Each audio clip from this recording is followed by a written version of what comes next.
Hey everybody, welcome to Geeks on the Street. This is episode 8. My name is Marshall Crook. I'm here with the great Mike Calia. We are the time warp of the Wall Street Journal, where you can still read choose your own adventure novels or sing the time warp again. Mike, what are we talking about this week?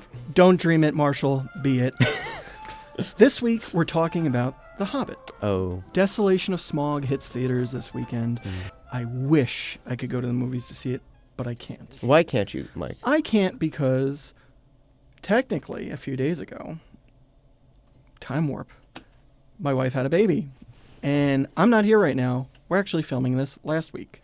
So we're talking about The Hobbit now, and mainly why we disagree. Oh, absolutely. We what's vehemently going on? disagree. Tell me why I should care, Mike. Okay. Tell me why 10 years after the original Lord of the Rings trilogy was a cultural touchstone, it was special. It was. Tell me why I should care about The Hobbit. Because Peter Jackson loves Middle-earth.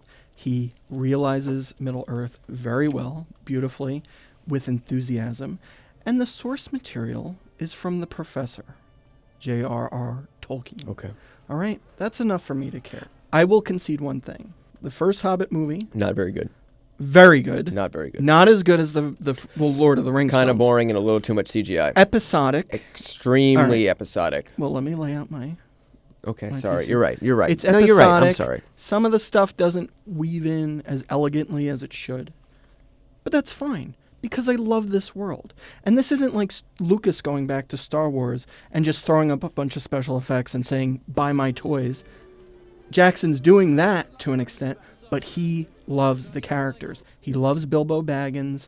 He loves Gandalf the Grey. He loves Thorin Oakenshield. So yeah, maybe the first Hobbit movie, a little plotting at times, episodic, a little disjointed, but it's a movie I could luxuriate in.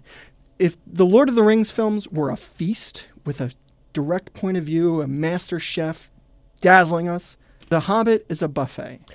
But A good buffet, the Borgata buffet in Atlantic City. Good stuff, some stuff that you don't like, Why is it that we look at our artists, look at someone like Peter Jackson and say that just because he's enamored with the world and just because he's given us a buffet, that he should not be held to the same standards as his previous foray into this? Just because he's doing it, I don't think is enough to justify doing it. And I don't think is enough to justify some of the really asinine decisions. For example, the emphasis on green screen, the emphasis on digital matte paintings, the emphasis on digital characters. One of the most amazing things about the original Lord of the Rings trilogy is he showed you New Zealand. He showed you a place that you've not really spent much time in. He took you to the muddy, grassy, leafy sections of it, the rocks, the streams, everything. The Star Wars prequels were happening at the same time. All digital landscapes, digital characters, and the juxtaposition between what Lucas was doing poorly and what Jackson was able to do by integrating the new technology and the natural world and creating a place that felt real was the best thing that he did, and why everything was so special. I rewatched the scene last night where the Goblin King comes out, and nothing in that except the boards that the dwarves are standing on is real. The little goblins are entirely CGI creations. The atmosphere around them are entirely CGI creations. The Goblin King is entirely CGI creations. There is nothing grounding me, and it's one of those... Not the actors. The actors are real. That's what I said. But they're not grounding you? Richard Armitage doesn't ground you? No, everything about that scene is going to be dated in 5 to 10 years. Unlike Lord of the Rings. No. Unlike Lord of the Rings. And it's not that dated is bad. Looks dated for what it is, and that's fine. King Kong 1933 looks dated. I know, the but Valley King of Gwangi but looks King dated. Kong is a much better story. Star Wars looks absolutely, but King Kong's a good story, but I wouldn't say it's better than J.R.R. Tolkien. Well, no, I would say so. The emotional resonance that you get out of the original King Kong is far more significant than anything you get out of Peter Jackson's Hobbit movie. You kidding me? Oh, well, okay. Kidding me? That's fine. So the point of the matter is, the difference between a buffet and a well-crafted meal is the buffet just invites gluttony, constant absorption of sensory pleasure, and it has nothing to do with art, and it has nothing to do with finesse. And The Lord of the Rings was all about finesse. Here's the thing. Boom. Artists, in my opinion, are allowed to indulge. Fair enough. Especially Peter Jackson. He's earned it. Now, I'll agree. It didn't work in The Lovely Bones at all. I have not seen that movie. Terrible movie. Okay. Terrible movie. Just to show I'm not a Peter Jackson fanboy. And I will concede that The Hobbit isn't as focused as it could be. I do not know if it should be three-hour films. To me, a buffet doesn't... It might invite gluttony. But if you're just looking to sample a little of this, a sample a little of that, it gives you that choice. It gives you that choice, and it gives the people who love the world of Lord of the Rings an opportunity to go back in there. Now, you'll say, Lord of the Rings, it was gritty, it was grounded, there was a good balance between CG and reality. We were watching those events as they unfolded. The key thing about The Hobbit, the movie The Hobbit, is that this is a fantasy of a fantasy.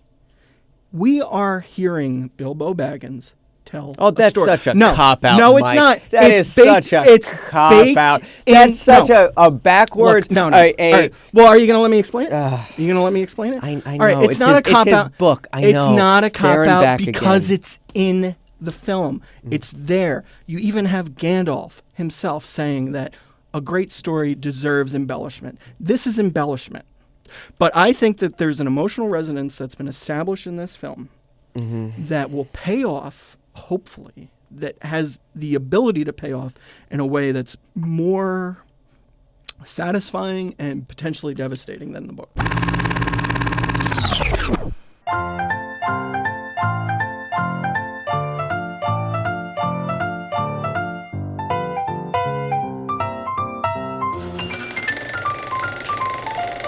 I guess I just think Peter Jackson has the chops, because I've seen the movies where he has the chops, to pull off a really compelling, emotionally satisfying 2.5-hour Hobbit movie. That's not what he did, and I'm not trying to judge him based on what I wish he had done, because that's not fair. Right.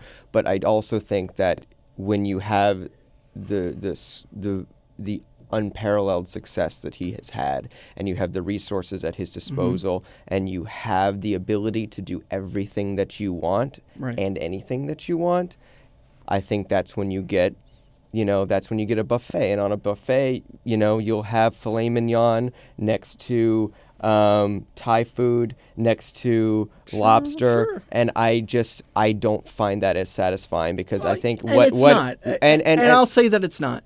But it's still good for what it is.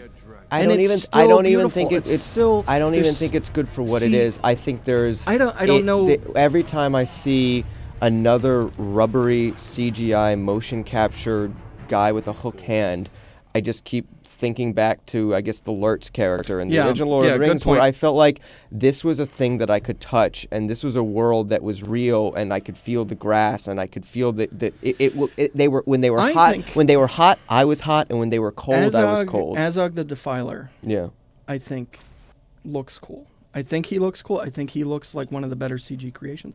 But I will agree that the mighty fighting Uruk-hai were so much cooler. I will say that, to me, Lord of the Rings is my favorite franchise.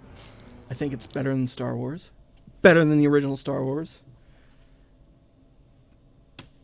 But if this is how Jackson's going to go back and revisit that world, he could have done a lot worse. Now, you're going to say, could have done a lot worse, so that's a ringing endorsement. But I loved settling in on my couch with a blanket with my wife watching the first Hobbit listen, film. That's fair. In the years after Lord of the Rings, I finally caught up with Heavenly Creatures. I was really disappointed when it was announced that he was going to go back to Middle Earth, because I was like, but he's capable of making such a lovely movie about real people.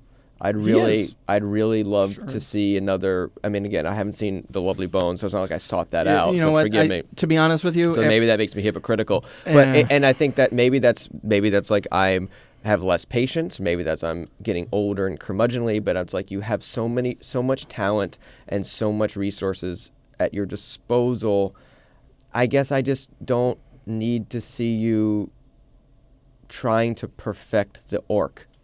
Well, That's just me. But he was trying to perfect the orc on the Lord of the Rings. He was trying to And show I think he did. I think he did too, and I have no problem with him trying to push the boundary. I think that's good. Onward and upward. I am really curious to see how Smaug looks. Mm-hmm. I'm really curious to hear Benedict Cumberbatch give voice to Smaug. But I will say that I would like to see Peter Jackson try his hand at something, like you said, smaller. Lovely Bones, I thought was going to be it. The movie was a piece of crap. Piece of crap. Now, that was an effects reel gone wrong. Yeah. My recommendation is, if you want to see some weird, sick, nasty Peter Jackson, you should check out Meet the Feebles. That's one of the best. That's one of the craziest movies I've ever seen, Yes, and that's disgusting. a great practical effects movie. Right. But I think you and I, there's one thing we can agree on here is that we'd like to see, if not a sequel to Meet the Feebles, but I would just like to see anyone who hasn't seen Meet the Feebles see Yes, Meet the Feebles, yes, and yes. please write about it in the comments. and check out Heavenly Creatures. That is a great movie. I think it's his best movie. Yeah, I completely agree with you. Honestly. All right, guys, we got to get going because we're running out of time. Thank you so much. Bye-bye. Bye.